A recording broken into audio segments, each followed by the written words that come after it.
what is it outside of this small city gitu. Dan kayaknya rasa penasaran itu yang ngebangun gue sekarang gitu. Penasaran dulu ada apa di sana jadi sebuah pertanyaan yang kayak kok bisa gitu. Itu kan sebuah pembangunan dari sebuah penasaran kan. Benar. Kayaknya.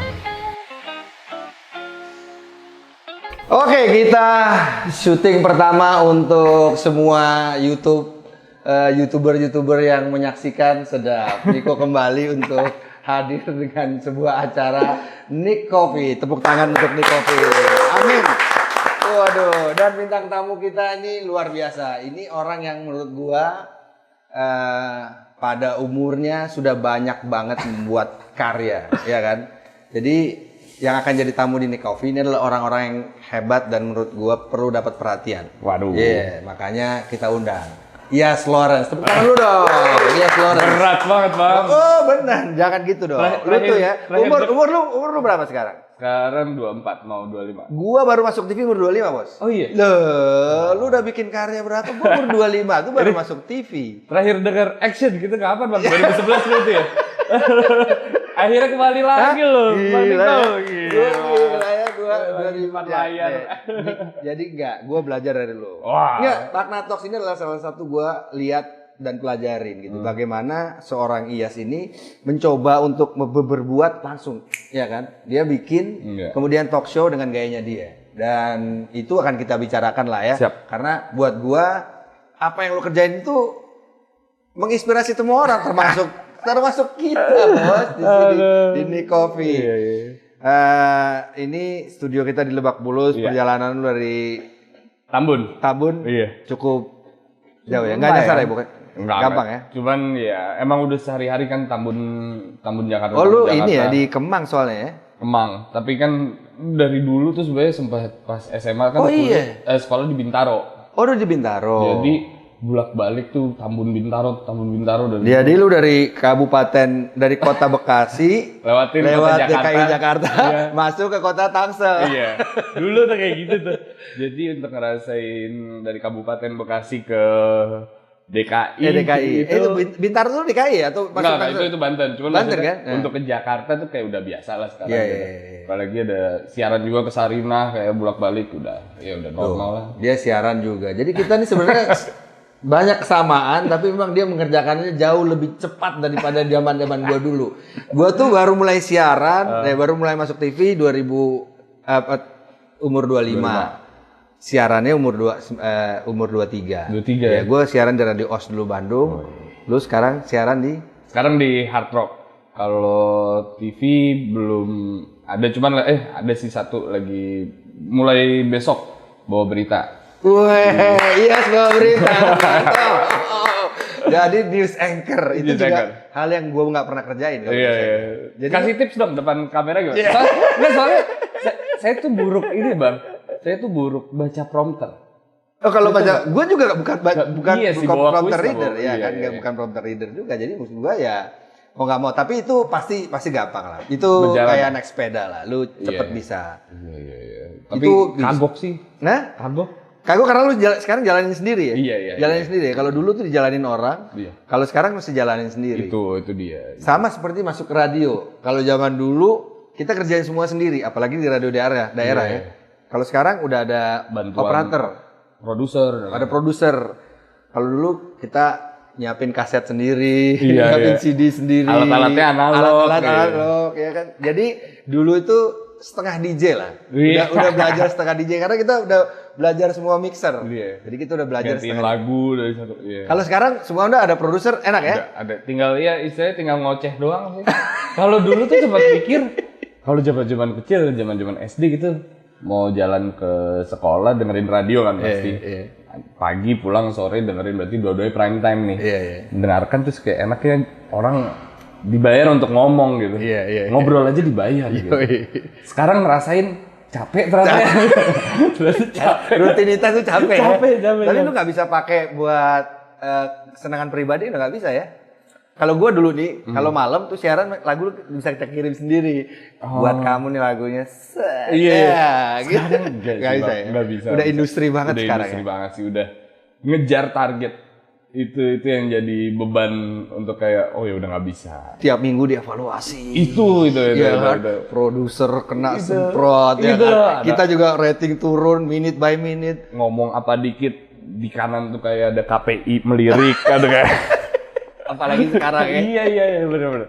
Jadi agak apa ya, bukan ada sebuah batas sih. Ada benang merahnya untuk ya. Apa kesulitan lu kalau menurut lu? Kan sama tuh audio.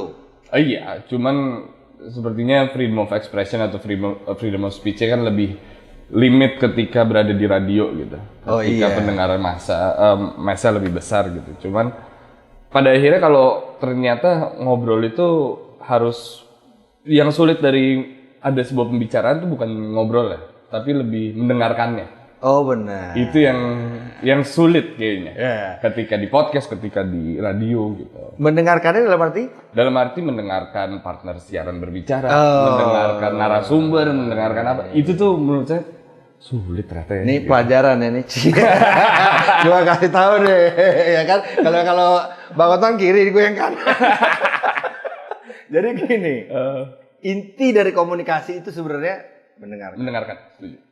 Penyanyi itu ilmunya yang pertama dengerin bos. Benar. Dia kalau nggak tahu tone, nggak tahu nada, dia nggak bisa nyanyi. Benar. Sama seperti ahli komunikasi itu sebenarnya awalnya dia menyerap dulu. Iya. Baru and then dia bisa olah, and then dia sampein. Benar. Gitu. Jadi kalau lu, sorry ya kalau kita jadi bawa acara terus mendominasi sendiri. Iya, benar. Itu ya acara, ya itu jadi lu sendiri gitu. Gua dulu pernah dibilang gini, Bang, aduh MC-nya bagus banget, partnernya ketilep, itu gue sedih. Iya. Itu gue sedih, buat gue ada kebanggaan gitu ya. Tapi salah berarti gue. Berarti gue mendominasi. Pembagiannya harus gimana? Nah itu sulit tuh. Itu dulu. Gue belajar panggung, makanya dulu gue seneng memberikan tempat kepada teman panggung gue. Iya. Supaya mereka juga opportunity yang equal gitu. bisa equal gitu. Setuju. Lalu gue lihat juga ini gue taruh sini buat dari topik bicara aja. Gue nggak punya pribadi deh. Bukan. Oh bukan. Properti. Properti.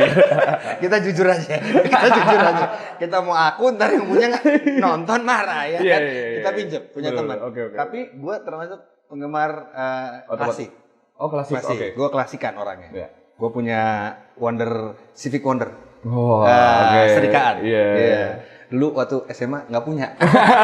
Tapi biasanya kan gitu bang. Iya gitu. Biasanya dari kecil mikir ini terus akhirnya ada duit, beli bodoh orang bilang apa beli deh. Iya gitu. Jadi waktu beli anak gua nanya, ayah ini kenapa? Iya. Ayah balas dendam.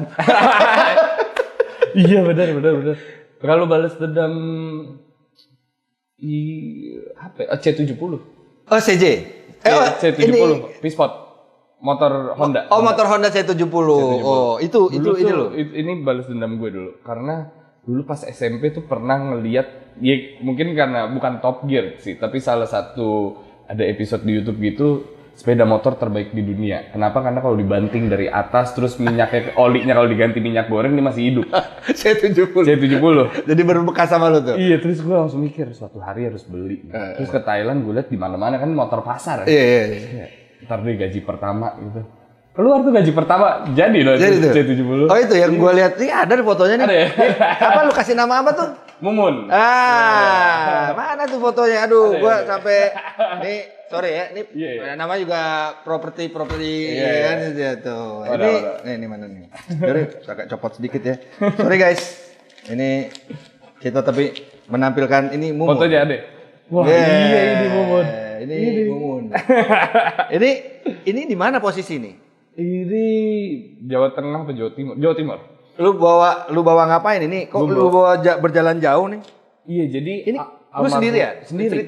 Almarhum bokap tuh dulu pengen banget nyobain tol baru.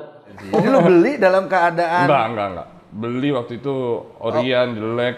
Cuman 3.500.000 waktu itu. Lu belinya ya? Lu beli itu modif-modif. Di mana? Di Jakarta barangnya? Wonosobo. Dari Wonosobo. Habis itu dikirim ke sini.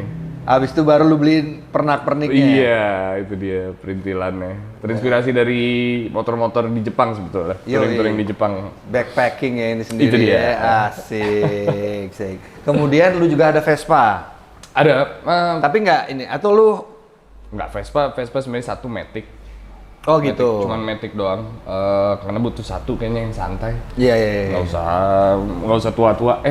Ternyata nggak pernah dipakai tuh Vespa. Lebih dipakai Bubun. Oh ini masih lu terus pakai nih? Masih dipakai. Lu kalau riding pasti sehari-hari pasti pakai Bubun kalau lagi pengen naik motor. dari Tambun ke Jakarta? Sering beberapa kali. Oke. Cuman sekarang motornya di kantor, tinggal di kantor. Oh, jadi udah jadi ini juga ya? Biar kalau gue mau keliling-keliling dari Jakarta lebih gampang dari kantor. Oh, lo kalau mau commuting di Jakartanya justru. Kalau dari Tambun ke sininya udah terlalu jalannya udah terlalu ribet ya. Bukan apa-apa, bisa berapa jam tuh lo kalau ke sana? 1 jam bisa setengah 1 jam setengah sih, cuman dulu sih masih banyak waktunya kayak gitu ya. Iya, sekarang sibuk, sorry gue ya. Iya. Bukan begitu maksudnya kayak. Ya bener ya. Iya, emang bener. Iya, emang udah sibuk gimana ngomongnya jadi, kan? Jadi banyak waktu di jalan kayak aduh, padahal bisa begini padahal. Betul, karena udah tahap sekarang nih kita udah istirahat tuh penting artinya. Iya kan? Valuable. Kalau nanti lu pakai ini nantilah ya kan di waktu-waktu tertentu ya buat lu menghargai hobi lu ya kan.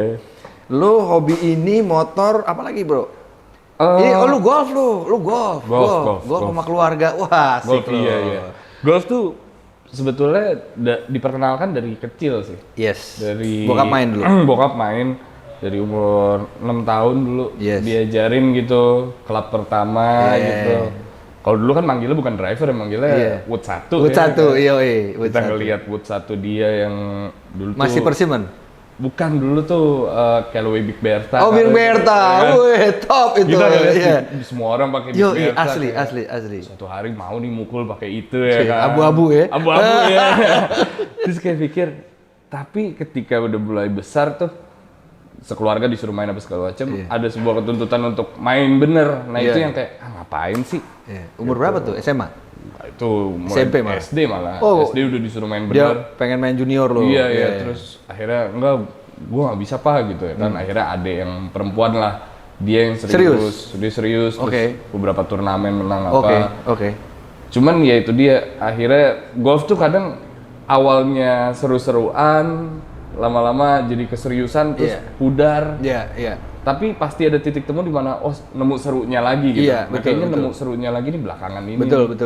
Ini gue juga pengen kasih masukan ke ini sih. Sekarang golf kan lagi gokil banget ya. Gue dulu ya sama bokap yang ngajarin gue dan dia tuh bilang dulu, "Nick, ini gentleman's game." Iya. Maksudnya gentleman tuh bukan olahraga mahal, tapi di dalam olahraga ini kita diajarin juga ngajarin menghargai orang lain gitu ya. Kemudian kesabaran kita. Jadi golf itu Nah, ada namanya tuh, ada etiket golf. Nah, saking ini adalah gentleman game. Jadi gue bangga, seneng, gue dulu diingetin juga kayak betul. Kita ditinggalin cara main golf yang bener. Nah, yang sekarang nih teman-teman agak miss, nggak ada di lapangan. Iya. Gitu ya. Kadang tuh bisa pating 3 kali terus masih nunggu lagi, terus muli lagi di depan, kita kayak mengantri lagi. Kita membuat orang lain, itu nggak ada tuh sekarang tuh. Iya. Dan kalau kita lihat ada beberapa yang mungkin yang kecil-kecil sekarang mainnya pakai kaos. Ya kan kalau dulu tuh mana boleh tuh kan. Dan lapangan dulu kan minim ya Halim 1 paling kalau gitu. Rawamangun. Iya, masih gitu. Dan kental banget etiketnya, dan dulu tuh kalau kita ke Gunung Gelis atau ke Sentul tuh merasa bahwa ini vacation nih. Gitu. Kalau sekarang kan bisa setiap hari sih, kalau mau ada ya udah gitu. Betul. Tapi ada sebuah privilege itu sih yang mungkin dirindukan kali ya kalau zaman dulu tuh. Asli. Gue juga ngelihat sekarang perkembangannya bagus buat industri. Mudah-mudahan kita punya pemain-pemain bagus lah, karena yang ikut nih sekarang para influencer lah menurut gua. Setuju. Influencer ini sih sekarang ngangkat juga nih. Jadi banyak yang pengen belajar.